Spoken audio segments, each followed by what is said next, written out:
much they cost. They're pretty darn expensive, so they've got great video quality here, and we've got all the clever lighting and everything. So apparently we've just been told by production that they're $250,000 each, the projectors. That's so a bit overpriced. Certainly worth it, yes. But we're into the pistol. We're live, here we go. All right, ladies and gents, get hyped. Map 2 between Virtus.pro and Cloud9 here on train for the GFINITY Masters. And already Cloud9 have ferried their way down into the inner area on this B bomb site, and they are looking for a fast execute, fast plant. That nade's going to miss everyone. Talked about that aggression, and that's what's come out here, but Virtus.pro get 3 in a row. Freakazoid does respond onto Taz initially, but will it do much dividends here? We will see. Freakazoid tries to find Pasha there, but it's not going to happen. Once again, 2 quick kills from Neo and Pasha, and only 1 man down, which was Taz. And, well, even Skadoodle acknowledging what a great shot that was from Taz. Yeah, they were very surprised, because that was pretty damn sick. Like 3 kills almost instantly there from Virtus.pro. It is somewhat of a staple sometimes of Virtus.pro that nothing happens until the first frag and then everyone's dead. But we're going to have the pistol armor coming in with some nades, so perhaps Cloud9 can get it done this time with some nades to aid them. Taz peeking his way just there, put that smoke grenade down to try and prevent any initial rush coming in from Cloud9, which again you may expect with these pistols in hand, trying to get in the faces of Virtus.pro and do some damage pretty quickly. And I actually like the way that he's starting to move his way, but have a look at this passive setup. They've got, I think that Snacks actually is over towards that Z connector area as well, just on that quick rotation, which is again another area which makes this a CT-sided map, just that quick rotation between both bomb sites. But just look at the information that Taz could potentially pick up here with this P90. And they should expect this. They're going to hear the nades as well. So Taz is so ready to spray down anyone coming his way with the P90. There it is. Puts in the work. Snacks is going to help him out as well, but he will go down. So 2 players there, Freakazoid and Shroud. They need to get this bomb planted to make this worthwhile. And there it is. They get the bomb down. So any additional damage is definitely a bonus. Now, what can Shroud get done with the Deagle? It's definitely a masterful player when it comes to rocking the Deeg, but it's not going to be enough. Snacks sliding on top of the ladder to pick up the kill, and Virtus.pro with round 2. We actually saw Nothing pick up a team kill there, I think it was, onto Skadoodle, as they suddenly found Taz up in that ramp over towards B, and all hell broke loose momentarily. But Virtus.pro still holding on strong despite the bomb plant from Cloud9, and because they've got that bomb plant, they're deciding actually not to go for an early buy here, so they are just going to go for 4 P250s by the looks of things. Sean Gare's going with a couple of flashes and smoke grenades as well, but let's have a look at the setup from the CTs here. We've got a couple of players actually pushing down over towards Ivy by the looks of things. Nothing and Pasha very close.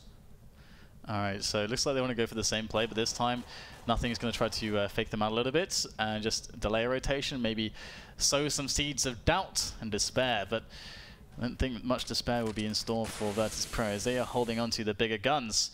We do have Taz ready to potentially spot in as well. He's got no support here on it, no one to really pop flash him in, so let's see if he's going to spot anything. And they have seen the players move down towards the inner area now, and they're going to get the bomb planted. So good work here from Cloud9 as they burst through a connector with Sean Gares. He's taken care of, but in the meantime, mission accomplished there for Cloud9 again. Yeah, Sean Gares was actually in a really crucial spot. The fact that he was just suddenly on top of A and they had no idea for a second, he picked up big kills, was very crucial indeed. Shroud will fall once again, so the bomb defuse will come in. But, you know, if Sean Gares had done more damage with that P250 lurking around and delayed Virtus.pro rotating over as that bomb was planted by Cloud9, that really could have done even more damage than they did. But all the same, Cloud9 with only pistols in hand take down 3 players. That's, you know, Virtus.pro players having to rebuy, and they get the bomb plant as well just to help out their economy.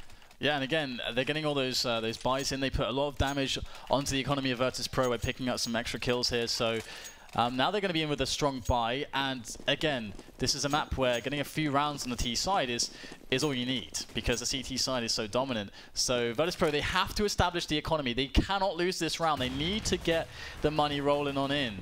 Now Skadoodle is here looking for that first kill to prevent that from happening.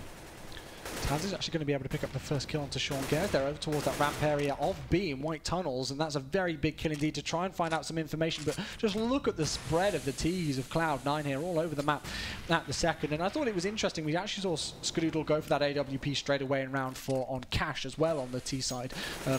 So we'll see what damage he can do with it here. He started off cold with it and then really became hot at times. But, well, we talked about Anders smokes, and I think this is one of them that Skadoodle's potentially trying to line up, maybe, or Freakazoid is as well. So Anders, if you are watching, they are using your video, good sir. I think we should just credit every smoke to Anders. Why not? Just all of them. Yeah. For the rest of time. Sounds good to me. Okay. We got very slow play coming in from Cloud9, but the middle, or rather the yard take, will come into play. Oh, look at that. Shroud diving in on top of Neo over at Popdog. Going to be causing some problems here for Virtus.pro as Bjarly goes in to try to help out, but he's going to get dispatched as well by Shroud. So good job to him now as Taz climbs over the top of the train, trying to stop the plant from going down, and he couldn't do so. This is looking quite terrible now for Virtus.pro. They need to save this somehow, but good positions are being found by Cloud9. A Skidoo is still alive at the electric box with that AWP. I've got one kit in the hands of Snacks, who did pick up that kill onto nothing. So now the AWP going to try and do some damage. That's unlike Skadoodle. He misses and he gets punished for it. It's Shroud to save the day here for Cloud9. He's picked up 2 kills already in this round, I do believe. Knocked down to only 21 points of health. The defuse is coming in. And Taz finishes him off there. So that's the 4th round, and that's a shame because Cloud9 were in a great spot. And, I mean, it was Skadoodle, man. Yeah. If he hits the shot, it's the round is won. Exactly. And one thing there that was, I mean, I guess in a way, Bjarly peeked through that side of the smoke, I think, on that A-bomb site and saw a player coming up from Popdog. And I liked it that he just wanted to get that trade frag initially and get there. But I wonder if, in a way, it was almost a bit too aggressive. What do you think of that? Yeah, it was definitely a big risk. I think it was just one of those spots where he wants to just eliminate the player as he's coming through a choke point and get the fast frag through the smoke and then fall back because he has that smoke to cover himself. And then they can slow down the push. But then you're in a spot where the bomb's getting planted behind the smoke and it's really hard to deal with, but we'll come back to that thought later because the push is coming into Yard, and Bjarly this time, with the help of Pasha, is going to be able to close off these entrances. But Cloud9 springing back into action. Great stuff from them. We'll have a look at the position from Taz coming in. He's right on the flank by the looks of things, coming in through white tunnels. We can now see him flashing his way into Popdog. He's smoked off at the second, but the bomb hasn't gone down. Snack's doing great damage. Only gets 1 kill, though. Skadoodle will pick him back up. Skadoodle now left on only 1 point of health. This is a tricky spot for him. Nothing. He did so much great damage earlier on Cash. Let's see if he can try and repeat that feat here. 52 seconds left on the clock. He fires the air, but Neo turns and gets the kill, and that's a gunfight he could not afford to lose. Yeah, he had the element of surprise and everything. They were still like so worried about Skadoodle because Skadoodle didn't die. I thought that 1 HP scenario where he just survived somehow would have been the saving grace there for Cloud9, but nothing, didn't get the surprise frag, and it's 5-0. So we're seeing Virtus.pro start to build that money and kind of get out of that danger zone. They can take losses and still get the big buys coming in with all those AWPs and so on. But Cloud9 with a much more passive approach, a slower rounds, not bursting out into middle immediately looking for the entries, but instead taking it a little bit slower before they go for the execute. Will it pay off this time?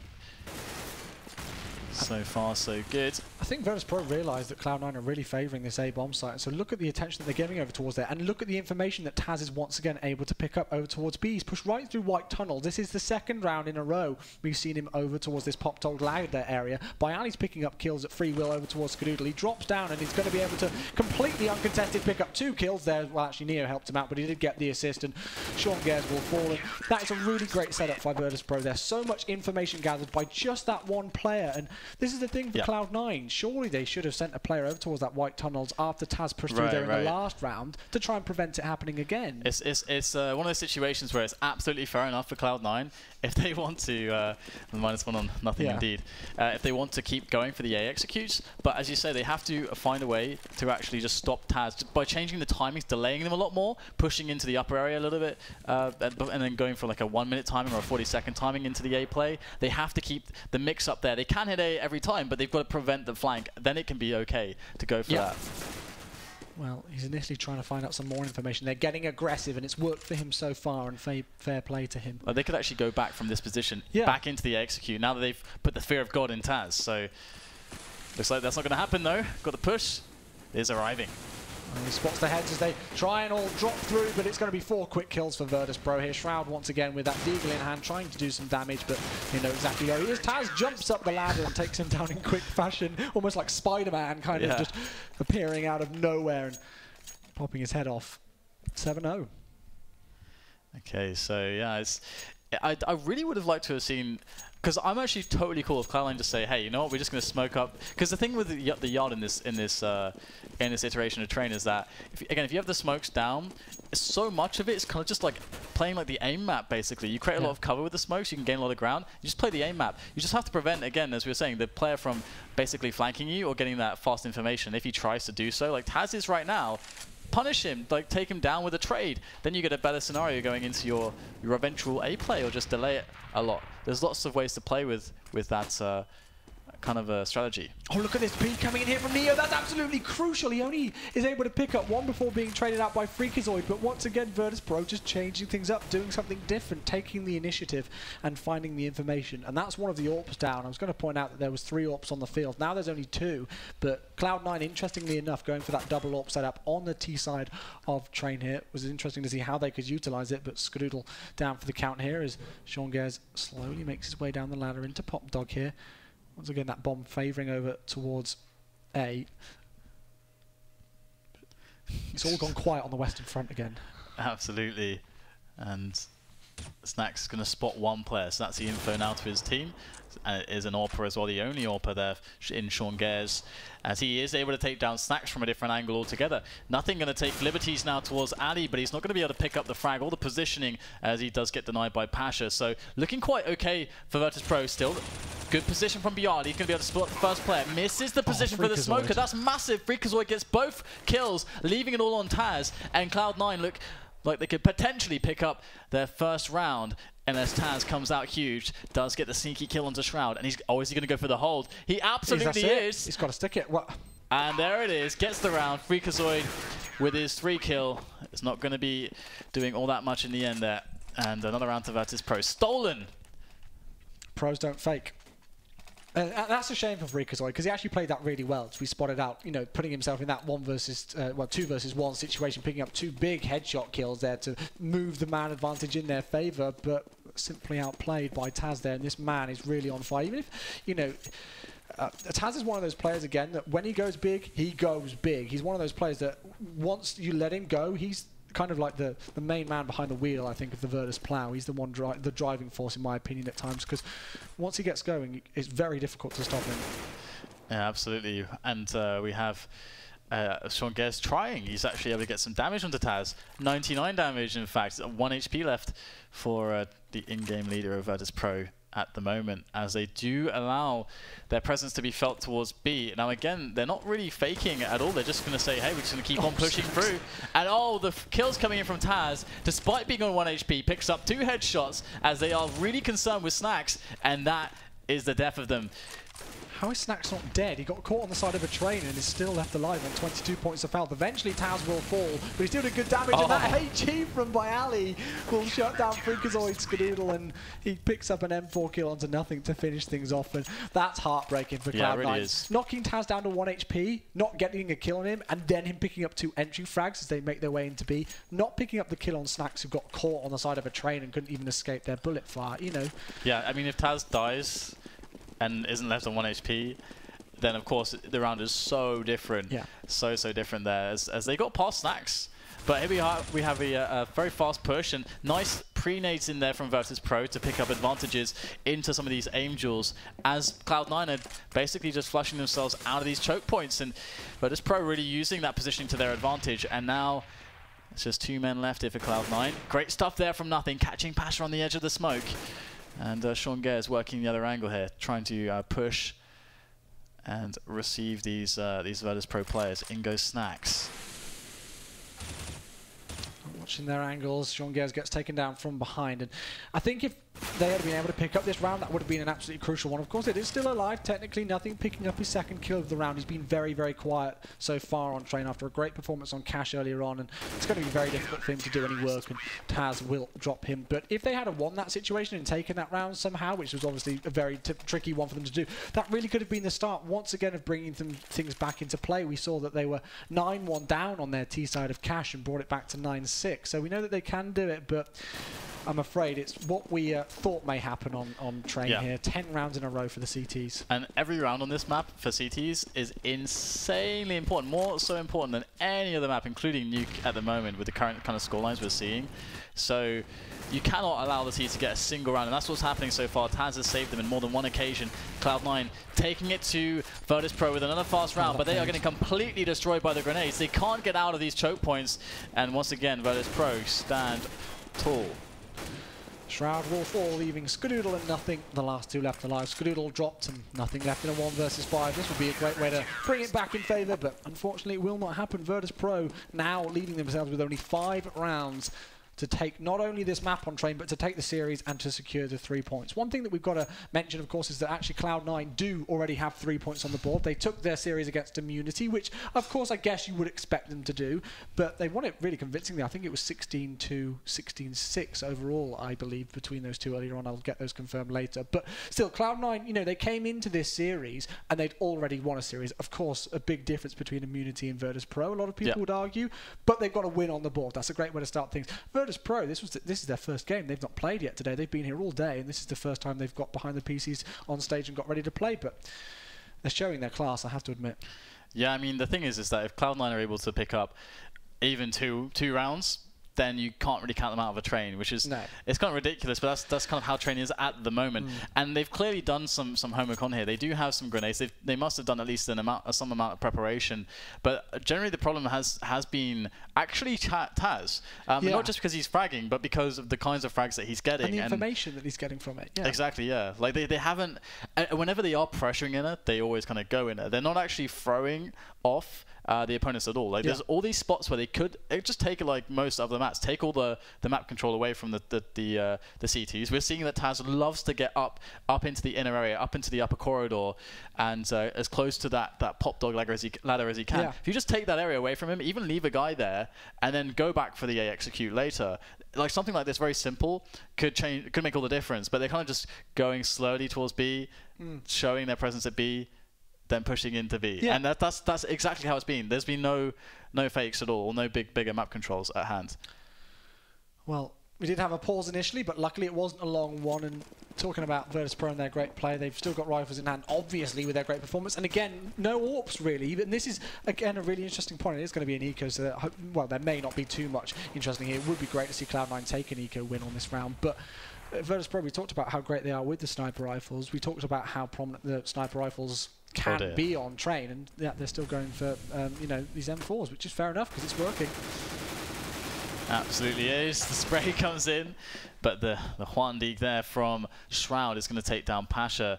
Now Shroud is a bit of an all-star there with the Deagle, but as you said, it's not super likely to see something happen from an eco around here for the T's, but we're going to have Neo moving in straight, wow, just face to face, going to completely gut Skadoodle and Shroud as Bjarni picks up the last one. So 12-0, and we need to see some more dimensions to this T-side strategy from Cloud9. It's one thing that I love about X-ray mode as a caster here, is that we can see those kind of situations just in the side of smokes when they're just so close to each other. So we can laugh at them. Yeah, and they have no idea, and it's like, ha! We have more information than you initially. It's a funny one. But Skadoodle now going for the AWP, still a 5 rifle that's set up, and Virtus.pro not yet to lose a single round on Train. They'd be most definitely impressive. Oh wow, big push coming in on Ali there, something that Virtus.pro haven't really shown, but this time lots of players towards Ali for the trades, and Cloud9, they do actually come out the winners there, and Snacks, oh no, he turns his back at the wrong moment. There's the kill for Sean Gares, and all of a sudden it looks doable now for Cloud9. Could this be the one that starts them on their path to another couple rounds? Well, Taz is still alive, so you got to wonder. At this stage, you almost wonder whether a bit of luck on the Cloud9 side really wouldn't do them too much hard luck whatsoever. And Snacks turning away, being able to pick up that kill there for Cloud9 was obviously a huge one indeed. Nothing will fall now. Taz, the man who's played so well on this map so far, is the one that you want left in a 1 versus 3 situation, but left on low points of health. Sean Gares will pick up the kill. And finally, we see a number on the board for Cloud9. That's their first round, but you've got to wonder in a way. I know this is a very, very, very CT-sided map, but have they left it too little too late? I mean, one thing about that is that Virtus.pro went with a play whereby if there's just one man from Cloud9 moving towards Ali, they get the kill and they back off with an advantage. However, Cloud9 invested a lot of players there, so that was actually kind of almost a counterplay to what Virtus.pro did, but blindly. So Virtus.pro gave them an opportunity there to get ahead early in the rounds. They haven't created that by themselves just yet, so it's hard to see them doing more work here. But Taz is going to go down, and that could be the start of something. That's what Cloud9 needed to do in that area. You talked about it. You know, they get that flash grenade in there. They expected him to be there, and that's great information found in the entry frag on the top fragging player for Virtus.pro. So, Neo, what? Did they just cross each other's paths there for a second? I thought they did. I was like, did I just see that correctly or not? Well, I don't think he's playing 16-9. That's all I can tell you. No, most certainly not. Well, it's a trade of frags as Neo will fall. Pasha responds on to nothing, though, fully flashed as Skadoodle picks up another kill. And finally, Cloud9 now showing some fighting form as Skadoodle picks up 2, leaving Pasha the last one left alive. He will fall. Obviously, their economy's great, so we didn't need to worry about saving there whatsoever. 2 rounds in a row here for Cloud9. Virtus.pro able to buy it fully by the looks of things here in the last round of the half. And you've got to wonder, if Cloud9 take this last round and then take the pistol and convert off that, there is a chance, but it's a small chance, be it said. Virtus.pro need 4 rounds. And the auto sniper has come out. It has. To Pasha, the man with the biggest guns. Well, Freakazoid's challenging that. He is. And Skadoodle will win the battle of the sniper rifles here, and he's opening up once again. Cloud9 for a 3rd round in a row. Again, early round advantage. Skadoodle, he's going to push that to 2 kills now. 3 players left. Neo will silence him, but he's given Freakazoid an opening, and that's something he is going to take with open arms, as it is just Snacks there to try to deal with him, but that's not going to work because the grenade is more than enough, and it's just down to Taz. So Cloud9 looking strong in this round, and Taz will be eliminated. 12-3, and it feels like Cloud9 had so much more to show, but they only just found it right at the closing moments of the first half. It's kind of a shame in a way that we only saw them pick it up right at the end of the half, but I guess if there's a time to put those 3 rounds in a row, it could be at the end of the half there, as they switch over towards that more favoured CT side now and can try and roll on from that momentum and keep it going. But I don't think we can, of course, really underestimate how important this next pistol round is going to be for them. If Virtus.pro win that and can convert off it, it's almost GG's pretty much with the amount of rounds that they've got on the board. And, you know, you can see the scoreboard. It's basically over at that point. Yeah, it is, exactly. You know, I don't think any crazy mathematician would really be needed to work that out. Even I can work that out with a horrible maths grade at school. But do you see a way back in this for Cloud9? If they take the pistol round, absolutely. I mean, the thing is that it's a pretty CT-sided map, as we know. It's just going to come down to their individual skills being pretty hot and their standard setups just being pretty standard. Pretty hot as well. We saw that Virtus.pro, they didn't really give up a round or an advantage until they tried to play aggressively, until they tried to play out of these setups where they're just sitting and waiting back for Cloud9. That said, Virtus.pro did get some easier advantages just on the merit that Cloud9 weren't clearing the map effectively and allowing Taz to flank them and get all the information for free. That should not happen. No. That's something you don't see happen on most other maps that the pros play. And it's not a decision that's taken lightly. And Taz was like, hey, these guys, they're not paying attention right now. I'm going to abuse it. It's exactly what I was going to say. He's got to abuse that, and fair play to him. But we are back live again with the pistol round of the second half. The last half between Virtus.pro and Cloud9 in the group stages here of the GFINITY Spring Masters. Number 2, Skadoodle finding some good information initially there. Will throw that smoke grenade down and backs away from that, but he has been tagged down to 36.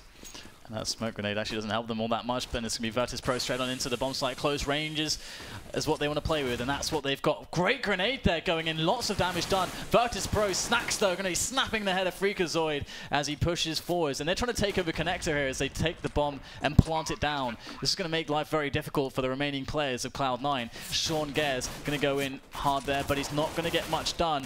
Cloud9 just got Shroud of Nothing now, just the man shrouding. It's 3 players. There's the first frag onto Snacks. But it's not going to go his way. 13-3, and it looks bad for Cloud9. I can't imagine how they're feeling right now. No, and this is the thing. We've both seen the same strat on the pistol round on the T side from both teams. Cloud9 played that really aggressive, fast B push on the first pistol round at the start of this map, and it didn't work for them. Virtus.pro stopped them in very quick fashion indeed. Whilst this time, Virtus.pro used those smokes and grenades to their advantages, peeked out at the right time and picked up some crucial kills, got the bomb down, and that was it. That was all she wrote in that round. But hey, we got double scouts, baby. Oh yeah. And we have to see if these can actually work in the favor of Cloud9. It's going to be interesting here. We've got just a straight up trade play coming in from Virtus.pro. They're just moving together as a unit. No messing around here. Moving down now with smokes to cover. But Skadoodle picks up three massive frags from Skadoodle with that 5-7. Excellent play there from Skadoodle. They brought this man in for a reason. He provides the stop. And now the hope is alive. Great stuff from Sean Gares. They are all over Virtus.pro at the moment. It's back onto Taz for the clutch. This is the thing. This is one danger that Virtus.pro could get into here, that they take things a bit lightly and they take their foot off the gas pedal a tiny bit, because they're 12-3 up. You've just won the pistol round. You're looking in great stead. And then, you know, you may take your foot off the pedal a tiny bit, and suddenly Skadoodle picks up 3 kills with a 5-7 like that. And the remaining 2 T players were like, oh, well, now what do we do? Kind of left in an awkward predicament. Yeah, definitely a very low percentage play to get 3 kills in that spot, but Skadoodle made it happen for his team.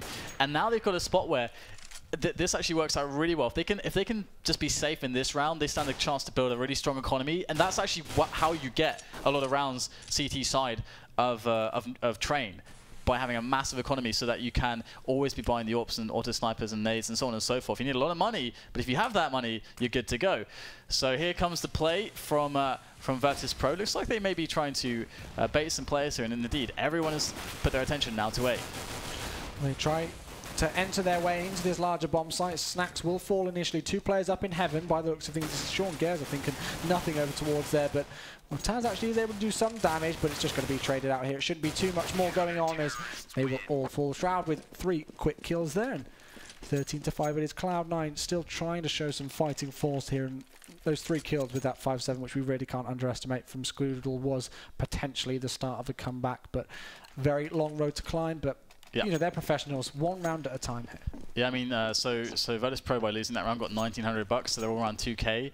So they're gonna, after they lose this one, they're gonna be getting 2,400. So they're gonna have just enough for a buy. So if Cloud9 can keep this going, they definitely stand a good chance to come close to tying up the game. Of course, it's always gonna be a mountain to climb, but it is Train. That's how it works. You got Shroud, players like Skadoodle. Nothing's been hitting his shots. Sean Gares as well. Everyone is actually been hitting their shots for Cloud9, and that's how you win standard setups on the CT side here. Just strong aim, good basic team play and fundamentals, and that's what's happening right now for Cloud9. They've got a pretty clean round so far. Can Neo Biali do anything sneaky? There it is. Neo, sneaky kill, and potentially a sneaky plant as well. Looks like that's for free. He will be overpowered, though, by the looks of things. He has picked up that slightly more powerful P250 away from his Glock, though, and they got the bomb down, so they'll be pretty happy with that situation, just to boost their economy even more. But the rifle simply overpowered Virtus.pro there. There's not much they can really do about that. They've got the best that they could hope for. Yeah. That's going to put them all around 5,500, I think. 5,300 to 5,500. Unless they actually were buying up there, but no, around that range. So yeah, they can get AWPs if they want. They can pretty much play any which way they want. That bomb plant makes a really big difference. Full nades, full AKs, and even a bit of money to spare. So they don't even have to eco if they lose this round. As we go into round number 20, 2/3 of the way through the normal time on this map, can we see Cloud9 bring it back and push Virtus.pro right to the edge, or will the Polish side prevail and win this series in convincing fashion? We will see. And again, you know, they've not decided to go for that AWP. 5 rifles, it's going to be for Virtus.pro once again. Okay, so while Snacks, he's got Pop Dog. He's down the Pop Dog Lagger at least. He hasn't got the Pop Dog Train under control just yet. Sean Gares is the one in that position. But look how exposed he is. It's definitely very risky. He's just playing for a bit of info here, as he's only open to a pixel. And in come the nades. They know what's going on right now. Now the rotation is going to come in. They're going to leave 1 man towards the B-bomb site. But they'll be leaving themselves in the very capable arms of Sean Gares at the moment, who is very, very forward on the bomb train. He's got to stop that bomb from going down, and he's going to get eliminated immediately. Big entry frag from Taz, but nothing will respond. He's not able to do more damage, though, as Biali responds. Now leaving things in a 4 versus 3. Skadoodle, that is a very big kill onto Taz. We really cannot underestimate how big this round once again is for Cloud9. Skadoodle going big. This is what he can do, and it's all left up to Biali here. The bomb is down, and the 2 players are very, very low indeed. He finds one. Will he find the second? No, he will not. Shroud gets the kill, and he will pick up the defuse with only 24 points left of health. Now, I would do a really good impression of what would happen on the comms of Cloud9 there. but it would be really obnoxious to your ears because it would just be the sound of air hitting the mic as I just let out a huge sigh of relief because that clutch from Shroud there, which was just ridiculously important because the money is not super secure for them yet, and they cannot afford to give up anything. Again, you can't give up a single round on CT side. You just cannot. Can't happen. Have to have a strong economy going throughout the entire match. That's the only way it's going to work. They've gone for that auto sniper buy early, which is, again, something that I mentioned that I've seen in a couple of online games quite early on in a half to see the auto sniper come out and Sean Gale deciding to utilise that. Shroud picks up by Ali. Snacks will respond. He has only got that Tech 9. Of course, we know what damage it can do with it. Spasher picks up another one here, and this is actually going very much in favour of Virtus.pro. That's 3 big frags straight in a row. Taz will take down Freakazoid, and now Skadoodle, we know what damage he can do with this AWP. That's one. We see Taz very low on HP, only 9 points to him, but he's got a mountain to climb here. It's not going to happen. Virtus.pro pick up the round, edging themselves ever closer to that victory.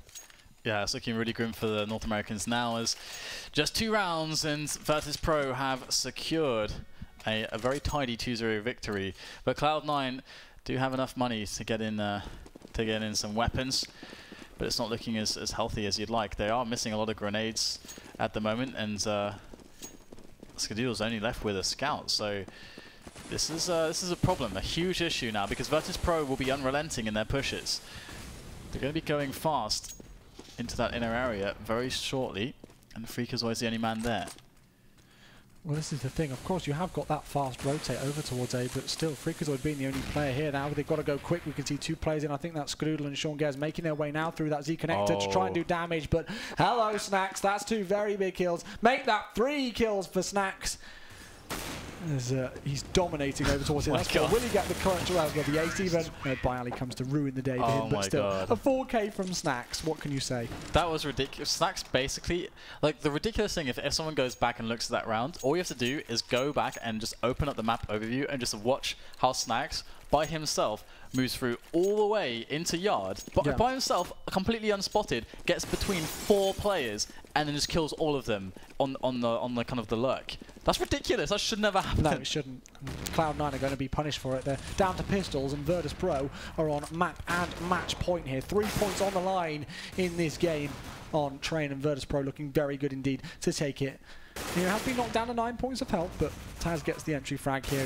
Nothing will fall as well. Sean Gaz will respond onto that and reward himself with a AK-47, that is, for Sean Gaz, but still, Virtus.pro looking very good to take this one indeed, Dan, and we did predict that they would take it. Cloud9 looked potentially good here after we saw again that that eco win that they got earlier on, but it wasn't enough in the end by the looks of things, and now Sean Gale's the last one left alive. Yeah, you can only imagine Virtus.pro have some level of comfort on this map, and they must have definitely thought that Cloud9 would be in a very poor position, as 16-7 is the final score, so indeed they have made a good choice, and Virtus.pro will be going ahead without too much trouble. It was pretty straightforward on both maps. You could see that they are the stronger team fundamentally at the moment, but I've got to say, it has been a pleasure to actually see